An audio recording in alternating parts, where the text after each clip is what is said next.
Continuando o nosso resumão de AFO, hoje a gente vai falar sobre liquidação da despesa, a terceira etapa da despesa pública. Meu nome é Luísa Caroline Leff, eu sou auditora federal de Finanças e Controle do Tesouro Nacional desde 2004 e professora e palestrante de gestão em finanças públicas há mais de 20 anos.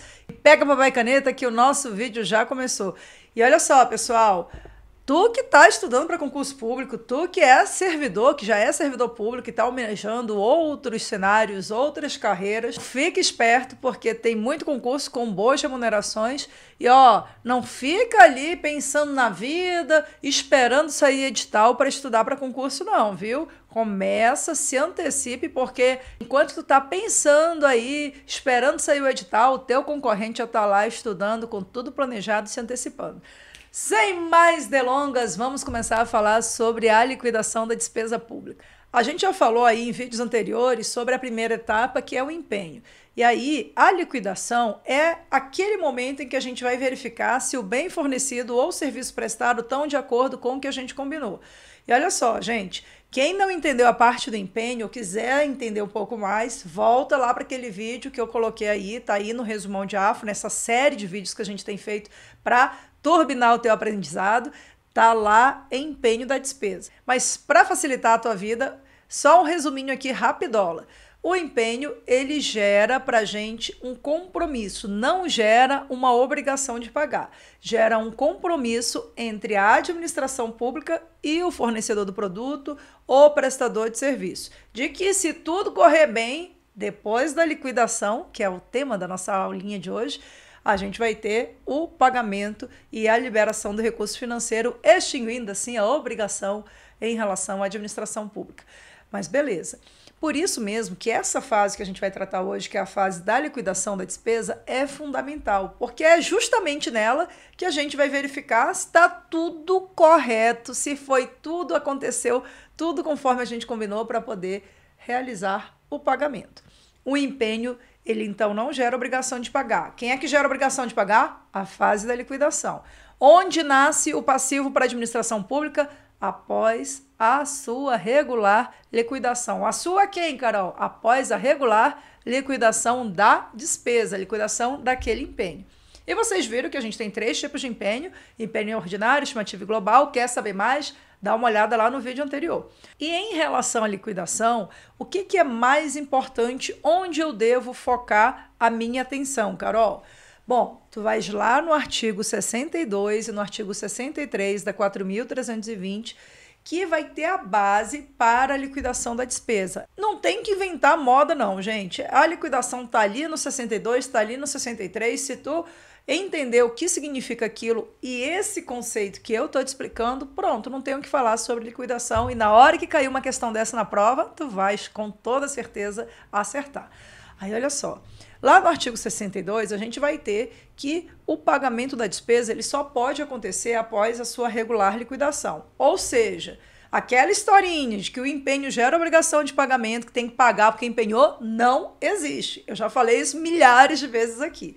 Aí, lá no artigo 63, a gente vai ter o conceito da liquidação em si e quais são os requisitos, quais são os elementos, os itens que a gente precisa verificar para dizer que a despesa está liquidada.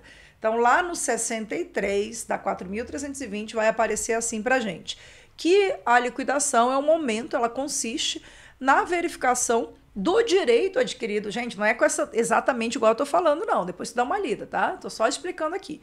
Consiste na verificação do direito adquirido pelo credor e também, olha só que interessante, da existência de documentos comprobatórios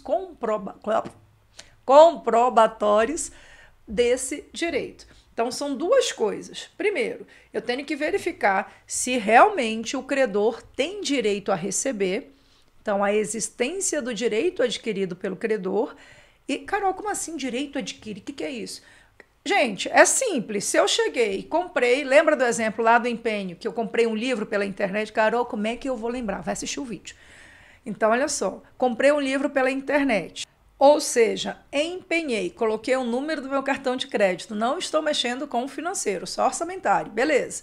E aí eu vou ficar esperando lá na minha casa que esse livro que essa caixa chegue para eu verificar se é o modelo que eu queria, se está certo, é o tamanho, está com todas as características daquilo que foi anunciado pelo vendedor. Eu estou fazendo a liquidação da despesa nesse momento. Concorda comigo? Até aí tranquilo? Beleza. Então, a partir desse momento que chega o livro lá em casa e eu disse que está tudo ok, nasce um direito em relação ao credor, em relação à empresa, de receber o pagamento, porque ele prestou um serviço ou entregou, no nosso caso do livro, o produto. Ele mandou lá o livro lá para minha casa. Ou seja, eu vou ter a verificação de que sim, yes, existe um direito. Senhor credor, você tem um direito aqui junto à administração pública. É exatamente isso. Isso está lá no caput do artigo 63 da 4.320. Mas esse caput, Carol, o que é caput? Eu sempre li ali o caput, não, é caput, fala caput. Caput nada mais é do que como se fosse o cabeçalho, o corpo principal do artigo. Quando tu olha ali o artigo, tem o caput, que é o texto aquele texto principal que está logo no começo, aí ele pode ter incisos, inciso 1, 2, 3, e ele pode ter, inclusive, linhas A, B, C, D, ou parágrafos, parágrafo primeiro, parágrafo segundo. Fecha essa gaveta. Isso daí é a aulinha lá para a parte de direito, né? Eu relembrando aqui as minhas origens acadêmicas, mas tudo bem. Então, gente, voltando aqui.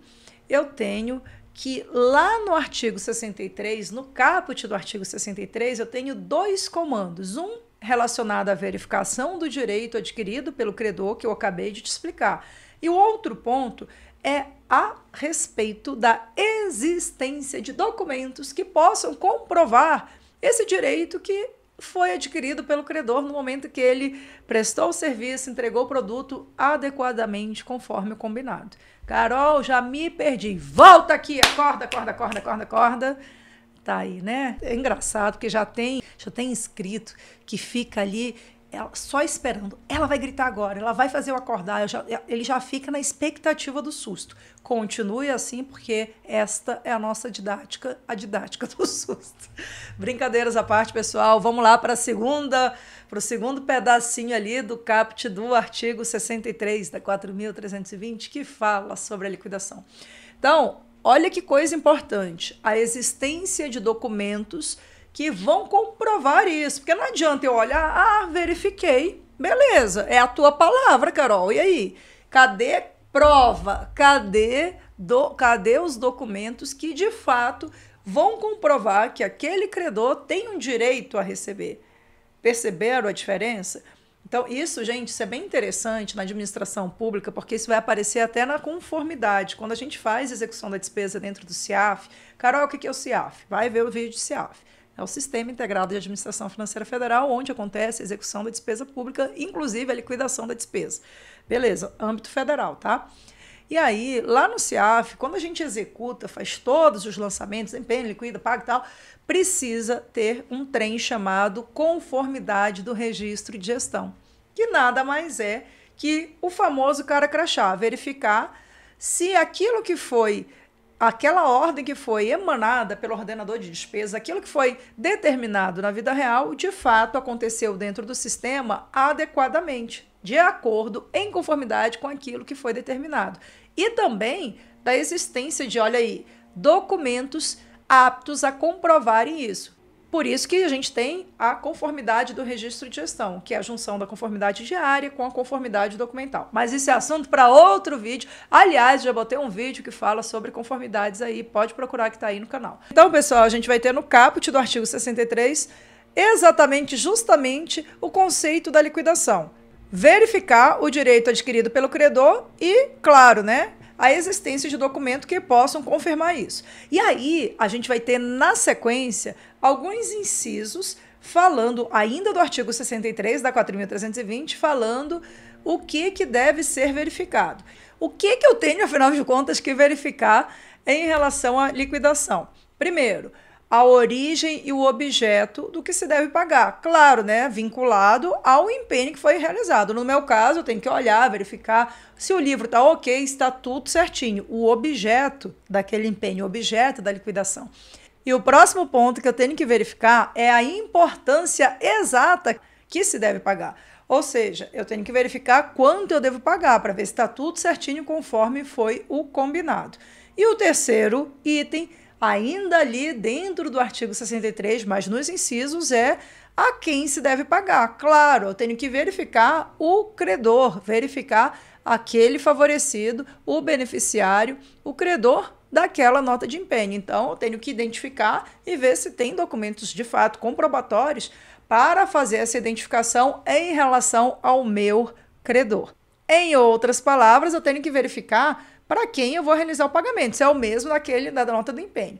Isso tudo, gente, está dentro da liquidação. Então, percebam que a liquidação nada mais é do que a preparação do terreno para a próxima fase da despesa, que é a fase do pagamento.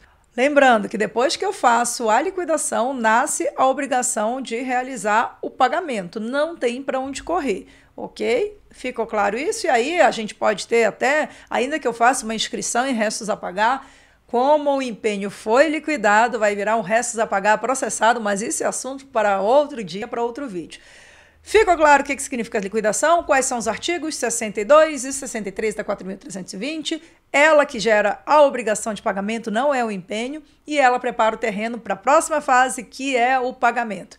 E é o próximo vídeo da gente. Então já te espero no próximo vídeo. Se esse fez e faz sentido para ti, já salva, compartilha, te inscreve aqui no canal e calma que eu te explico. Até mais.